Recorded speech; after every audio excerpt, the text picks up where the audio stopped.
The thing about Georgetown is that there's a lot of trains, there's a lot of planes, there's a lot of warehouses and industry, but coincidentally there's also a lot of art here. There's a really great art scene with lots of musicians, recording studios, art galleries.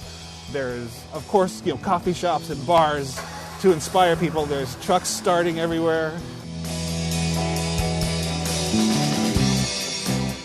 Georgetown has always been a residential neighborhood. A lot of young families are moving here. The houses are more affordable in the Georgetown area. A lot of the old farmland was converted to cheap industrial land, and a lot of the houses were removed for more industrial development. What we have now is about the last 400 to 500 pieces of housing stock that are left from the oldest neighborhood in Seattle. With all the train noise and airplane noise and just noise in general, it's kind of helped Georgetown to resist gentrification. A lot of real estate developers tend to avoid this place because no one wants to live here, supposedly. The people who do live here, they actually like the sound of the train going by. There's also a really tight-knit community in Georgetown. Pretty much everybody knows everyone else, and everyone knows what's happening. If you ever want to find out what's happening in Georgetown, just look at a phone pole. You'll probably see a number of flyers right there. Every summer, Georgetown has its annual Art and Garden Walk. On average, we have between 35 and 40 houses that allow you to walk through their gardens. And a lot of art studios are open for people to walk through and look at some of the fine art that's being created down here. People like to drink in Georgetown. People really like to drink in Georgetown.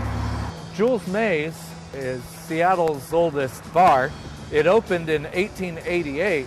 There is another bar in Pioneer Square that claims to be the oldest bar in Seattle, but they were closed down during Prohibition, and they didn't open until 1889 anyway, 1 year after Jules May's opened.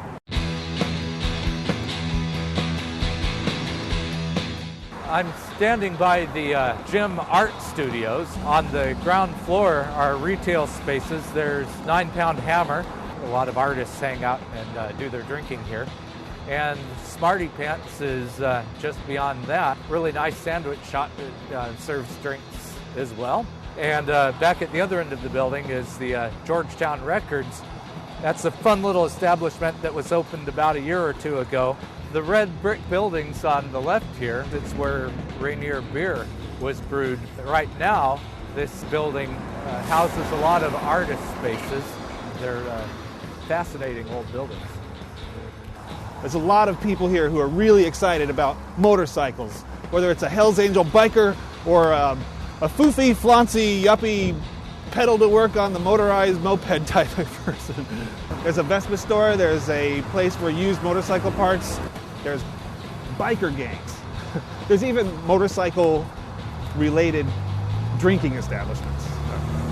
There's a whole bunch of really good food here. There's pretty much a restaurant of some kind within 2 blocks of wherever you're at. You can walk to any place you want. This is the Georgetown Pharmacy. It's just one of these old mom and pop pharmacies. And the only thing missing is the soda fountain. I've lived all over Seattle, and so far, Georgetown is my favorite. Fortunately, Georgetown is also the cheapest place you can live in Seattle.